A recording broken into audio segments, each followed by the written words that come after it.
जय गुरुदेव। आपके पत्रों के उत्तर। खत का जवाब। श्री किशन यादव जी, आपने पूछा है कि शाकाहार प्रचार के लिए इस समय पूज्य महाराज जी क्या आदेश है।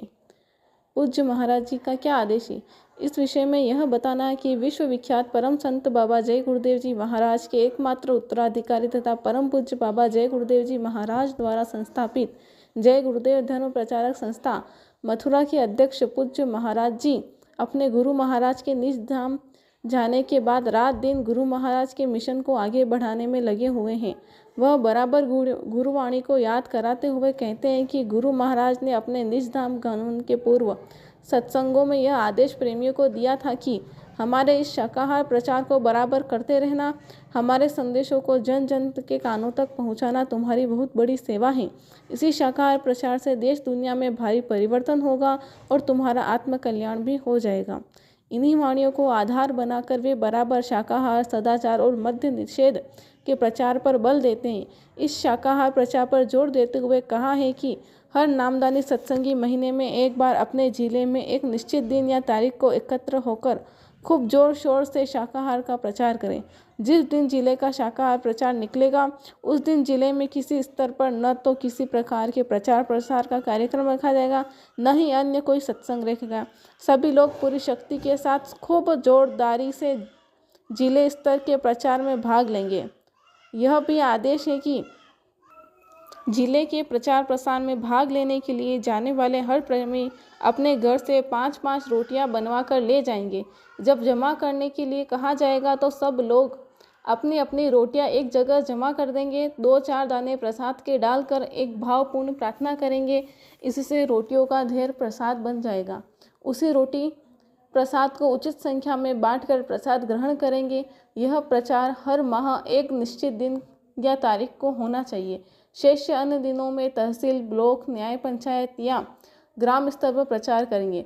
एक एक गांव गोद लेकर शाकाहार प्रचार का नियमित आदेश है। सभी प्रेमी एक एक गांव को गोद लेकर नित्य नियम से शाकाहार प्रचार व जन जागरण अभियान चलाएंगे। प्रचारात्मक सत्संगों का आयोजन किया जाएगा। संस्था के समसामयिक संदेशों को निचले स्तर तक पहुंचाने की सेवा बराबर चलती रहनी चाहिए। श्री बनवारी लाल जी, आपने भूत प्रेतों के अस्तित्व के बारे में सवाल किया है। इस संबंध में यह कहना है कि परम पूज्य स्वामी बाबा जय गुरुदेव जी महाराज बराबर कहा करते थे कि सभी जीवों पर दया करो। किसी भी जीव, पशु, पक्षी या मानव की हिंसा, हत्या का बदला देना पड़ता है, क्योंकि यह कर्मों के लेन देन का संसार है। जो जीव अपनी निर्धारित जीवन अवधि से पहले मार काट दिए जाते हैं उनको शेष अवधि के लिए भूत प्रेत योनि में जाना पड़ता है। भूत प्रेत योनि में बहुत कष्ट है। पेट मडार जैसा, मुंह सुई की नोक की तरह होता है। इसलिए भूत प्रेत जिन पिशाच हमेशा क्षुधित यानी भूखे रहते हैं। प्रेत योनि में रहने के कारण उनका स्वभाव चिड़चिड़ा हो जाता है।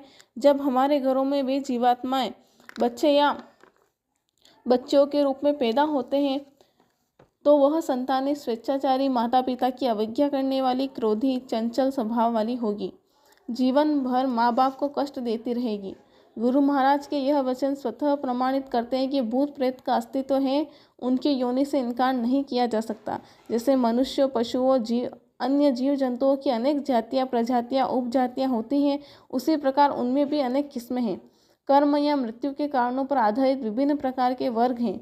उस योनि में मुख्यतः सुगंधि का आहार होता है, उसी को खुराक कहते हैं। यह बात जरूर है कि भूत प्रेत योनियों का लिंग शरीर अलग प्रकार का होता है, देवी देवताओं का लिंग शरीर दूसरी प्रकार का। इस समय जितनी अनगिनत संख्या में जीवों की संख्या, हिंसा व हत्या हो रही है और अपने अदले बदले चुकाने के लिए उनके द्वारा बराबर लोग परेशान और पीड़ित हो रहे हैं। इसका सरल निदान महापुरुषों के पास होता है।